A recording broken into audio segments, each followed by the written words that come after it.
Hello and welcome to How to Sell to Humans with Timothy Ball, a show about the art and science of selling.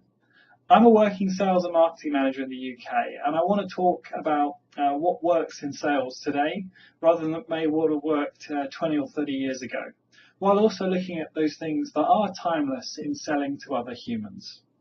Today we're talking about maybe the two most powerful words in sales, which were taught to me by one of the best sales trainers I've ever met. If you want to know those two words, then make sure you keep on watching.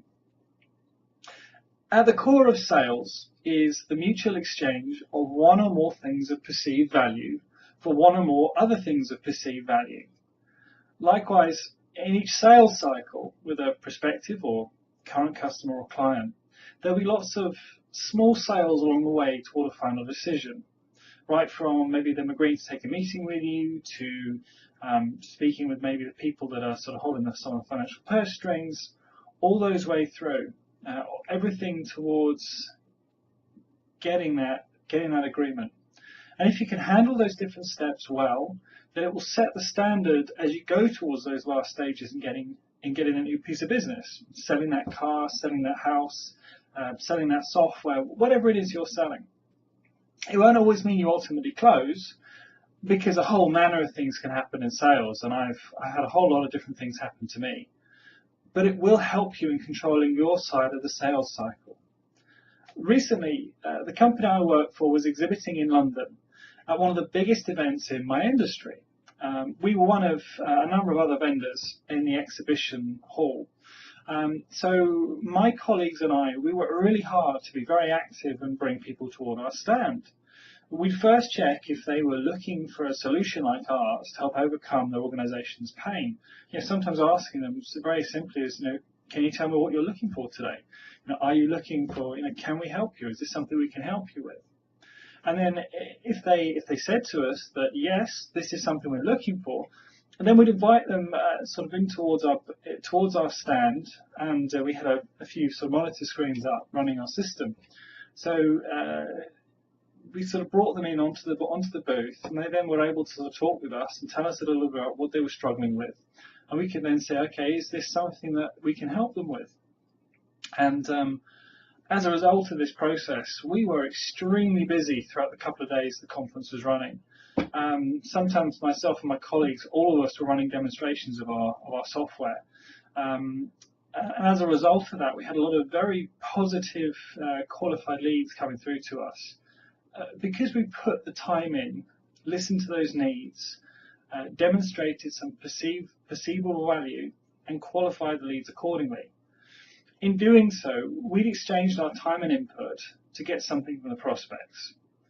And likewise, they'd often be looking for information. They got their information and our time and sort of our thoughts in exchange towards helping them solve their pain points.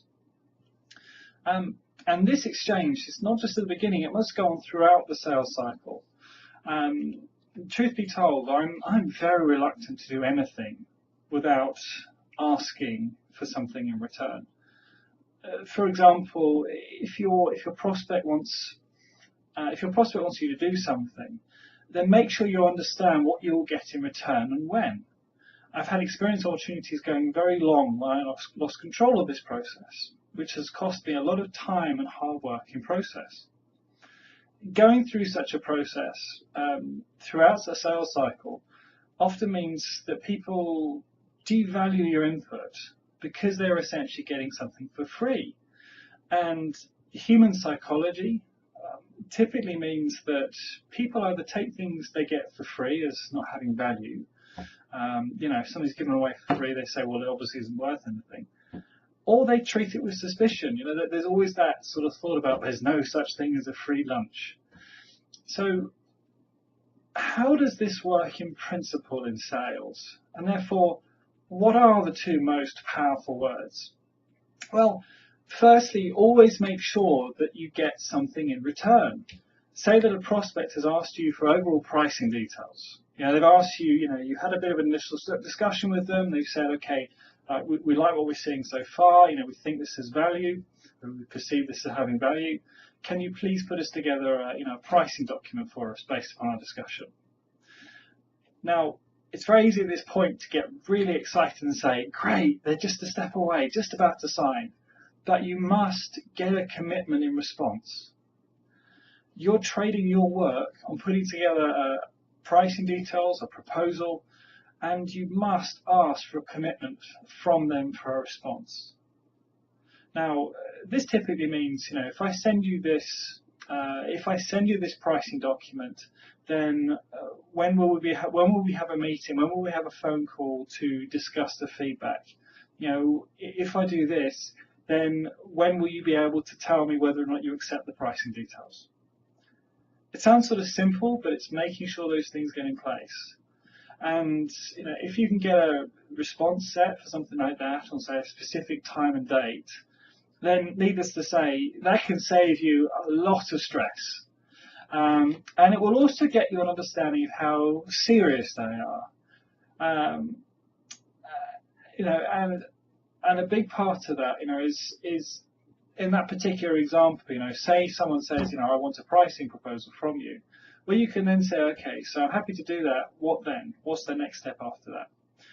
I've also had this in certain times in the past where I've actually used this as almost like a qualification point. Is this person I'm talking to, are they serious about this?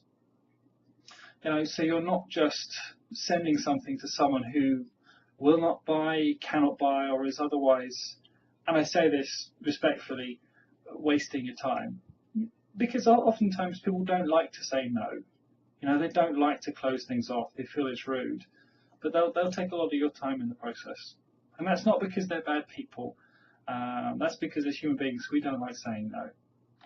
So, secondly, if you've not figured out those two important words, then make sure you watch this video at least one more time and tell me what you think those two words are in the comments below. What I would say overall is that sales, as I mentioned before, it's about the exchange of one or more things of perceived value for one or more other things of perceived value. If people just perceive you as giving things away without expecting anything in return, then you and whatever it is you are selling will be perceived as having lesser or even no value. If you use these words, if you follow this guidance, then this will help you with taking those steps throughout your sales cycle. Thank you for watching How to Sell to Humans with Timothy Bull. If you want to see more, then make sure you subscribe and check the notification button below. For now, good day and good selling.